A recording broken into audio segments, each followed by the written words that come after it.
Okay, like I mentioned earlier, when you look in the barrels, I'll show me light away from you this time, you can see they're kind of glazed. You can still see a few home marks, but they're not very prominent anymore.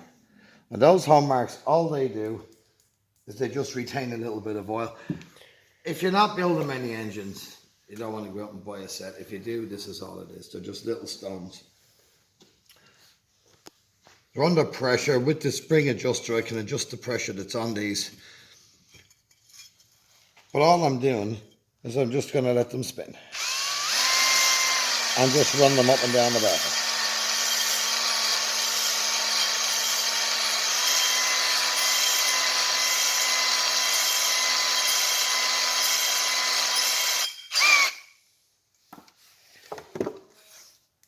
And there's the result. These are little marks, and that's all it is that we're looking for. Could be done a lot neater. You could spend a lot more time on it, but it's not necessary for this engine.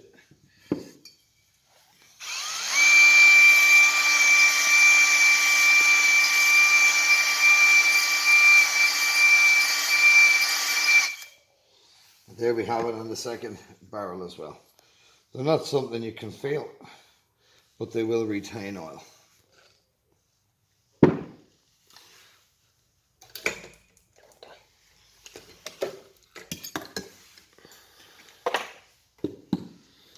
So you just blow it out.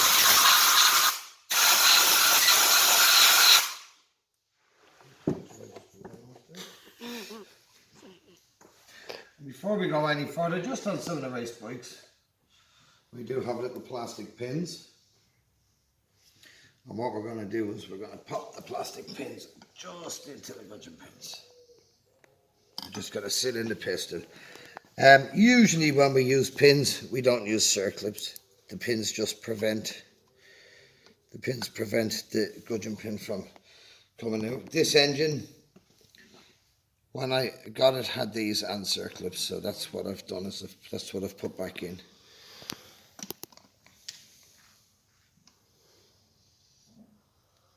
And that's the pins back in. Now what I need to do, the barrels are now ready. I need to line these rings up and get the gaps right, because these can move even when I'm putting the barrels on.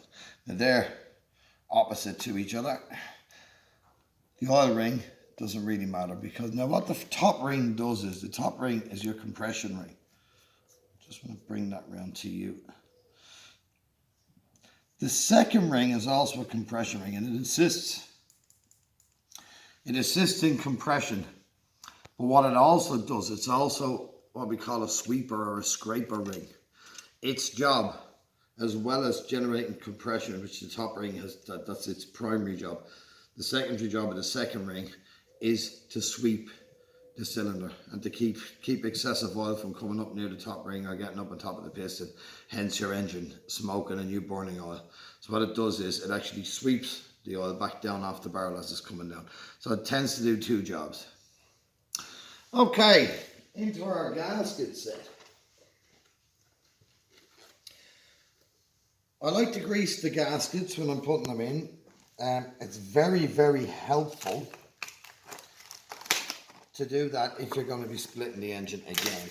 And with a race season, although it's not much of a race season this season, but in a race season, that's what we would do. And what it does is, when we do that with the gasket, it prevents it sticking. So if we have to remove it again, it's not going to be a huge big problem.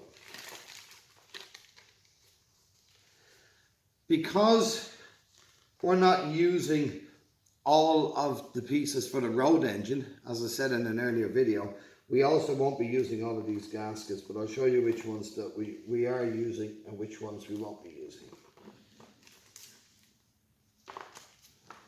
Now let's have a look and see what we've got.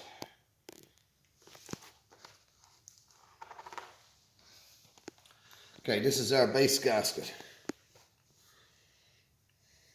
which we will run that way, I think. Yep. Okay, that's the way that gasket's going to run. I'm not going to put the gasket on just yet.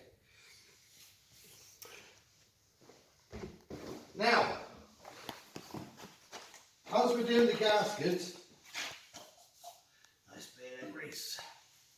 As we're doing the gaskets, like I said, I like to grease them up. Some people are saying they use copper grease. Some people are saying they don't. I just use ordinary lithium grease. And it does just as good a job. I'm a big fan of copper grease, but not for this sort of an application. Now there are a couple of other things we need to do just before we put the barrel in. And just before I put the gasket on. And that is the cam chain, which runs up to the cam. Can't just hop about in there. That won't do.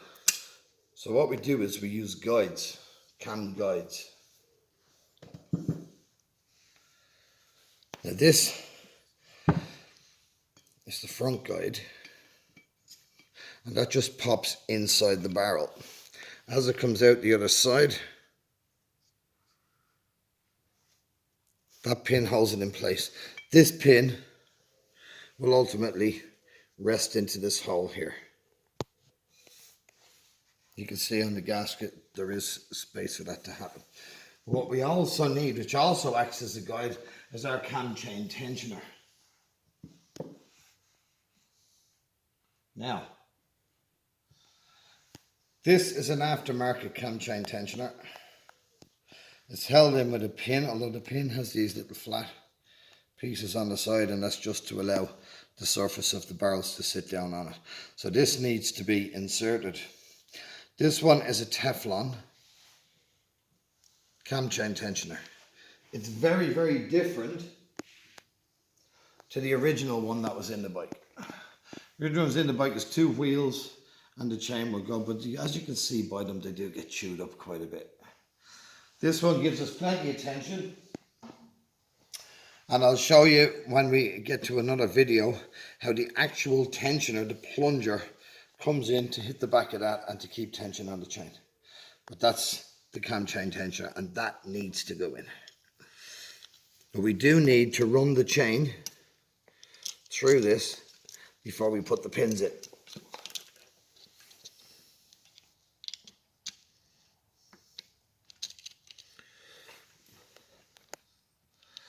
Now all we do is just slot that into place. You can see there's 2 grooves there for it.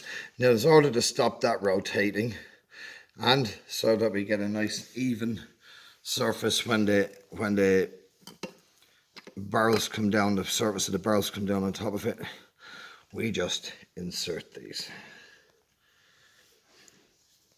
And that's all they're designed to do, is to sit in there and they just hold everything in place. Again, with little bits like this, if you're stripping an engine, it's going to be a while before you put the engine back together, make sure that you don't lose the bits, or take plenty of photographs so that you know where they go back in.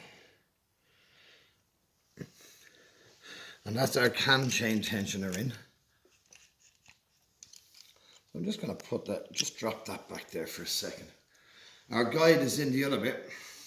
Now what we need, and this is where we start to get slippy, we need oil. And we need to oil the barrels. We need to oil everything. We don't want to be putting these sort of things in dry. So all I'm going to do, the oil that we're using on this is Castrol R40. It's a mineral oil. These bikes would have run on this sort of stuff. It's a good race oil as well. These bikes would have run on this type of oil back in the day. And don't be afraid to get plenty on there. You'll see some people saying that when you put pistons in that you need ring compressors, stuff like that. These barrels have a little lip, as most bike barrels do. Some of them even have a gap there to get your fingers in, but they have a little lip. So the tensioners are the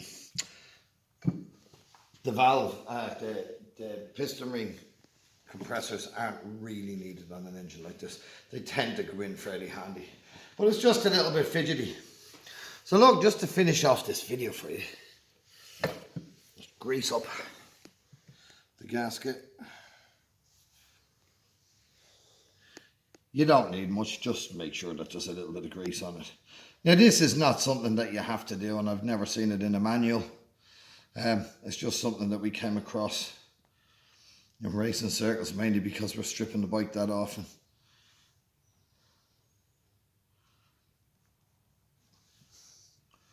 We just get it on both sides. It does help to seal as well, the same as putting a little bit of oil on an oil seal. It does help to seal it up as well.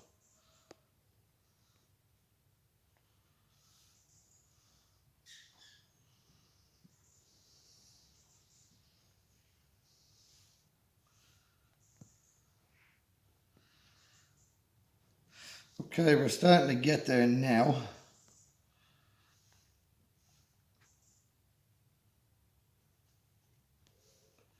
But because of the delay, I do apologise if it doesn't sound as good as some of the other videos. Because of the delay in waiting on the gaskets, there's now a little bit of a deadline on this engine, so I am trying to do it as quickly as possible and still make the video, so if you'll just forgive me for that. Ideally, it's Thursday today, just in case the video goes up on another day. But it's Thursday today, and I'm hoping to deliver this bike running back to its owner on Sunday, which means that I need to have the bike started. I will be doing a video of the first start, but I need to have the bike started on Saturday. Now when you're putting the gasket on, you'll see that these pins are slightly forward of these back pins. Now what I need to do is I need to feed everything through the gasket. Be very careful not to break the gasket as well. We just slide it down over the pistons too. Slide it right down into position. You can, oh, that shouldn't have pulled in. Okay. Be very careful that you don't drop. The chain at this stage isn't really critical, but at a later stage, as we build the engine up, we have to try not to drop that chain down into the engine because it can be an absolute nightmare to get back.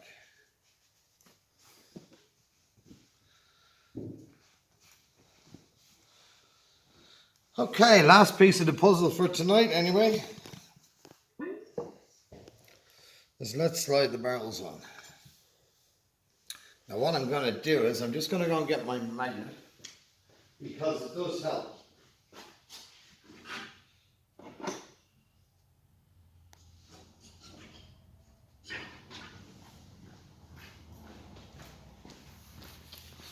A magnet on a stick can be a great investment. What I'm actually going to use it for, so I'm going to use it just to pull the chain up through the barrels. So just line everything up. At this stage now the barrels want to fall. So I'll stick my magnet on a stick down.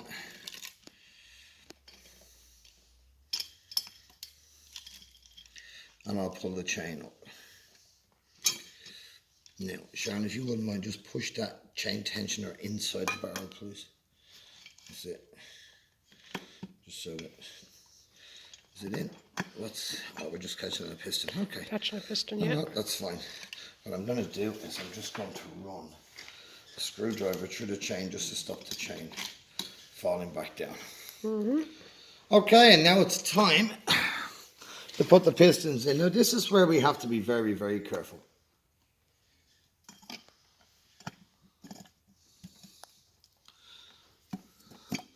We need the pistons lined up. They do need to go in straight and square. You can see the rings here on the top. Now, with that little taper, you see where the ring is sticking out there. You can push it in. You can push it in if you're gentle enough with a little screwdriver. Now, there's one ring already gone in, and you could feel that. You could hear that ring pop in. So now we'll go at the second ring. And make sure that your gaps are opposites to each other. And just give the piston a little bit of a wiggle. And there's that piston gone in. And it's that simple, so we don't need a piston ring compressor. I do need me light, so I'm gonna attempt not to blind you. So just have a look at where the ring is proud. And where the ring is proud, just push it in and a little wiggle of the piston and she'll pop in without doing any damage. Let's just get the rings in. Okay. Now, it's going to take a little bit of a wriggle for the oil ring.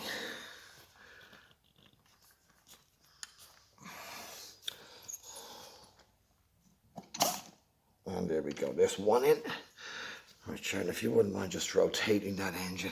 Hang on, let's see what direction I want it to go. I want it to go this way.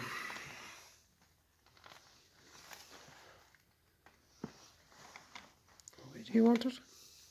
I just want to pop this. I'm trying to get this piston up. This piston has gone down.